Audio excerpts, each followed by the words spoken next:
السلام علیکم۔ سندھ میں موسم سرما کا آغاز، کراچی میں بھی موسم سرد ہونے لگا۔ درجہ حرارت 15 ڈگری تک گر گیا، ہوا کا معیار بھی انتہائی بدتر، موسمی بیماریاں پھیل گئیں۔ کیا آپ حالات حاضرہ سے آگاہی حاصل کرنا چاہتے ہیں؟ خبر کے پیچھے چھپے اصل حقائق جاننا چاہتے ہیں تو ابھی سبسکرائب کیجئے جلمل پاکستان کو اور ساتھ ہی گھنٹی کے نشان پر کلک کر دیں۔ آپ کو بتاتے چلیں کہ کراچی میں موسم سرما کا آغاز آج صبح کم سے کم درجہ حرارت 15 ڈگری ریکارڈ کیا گیا۔ دن میں بھی اب موسم ہلکا گرم ہے۔ اگلے ہفتے سے دن کے درجہ حرارت میں بھی کمی آئے گی۔ گزشتہ 4 روز سے شہر کے شمالی اور مشرقی علاقوں میں کم سے کم درجہ حرارت 14 سے 15 ڈگری ریکارڈ ہو رہے ہیں، جن میں آنے والے دنوں مزید کمی کا امکان ہے۔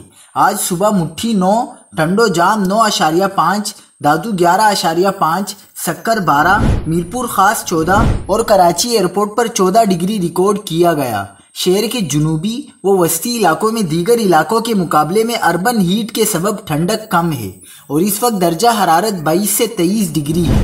کراچی میں سردی کی آمد کے ساتھ ہی موسمی امراض، نزلہ، زکام اور کھانسی کی شکایات عام ہو گئیں۔ ماہرین نے شہریوں کو احتیاطی تدابیر اختیار کرنے کی ہدایت کی ہے۔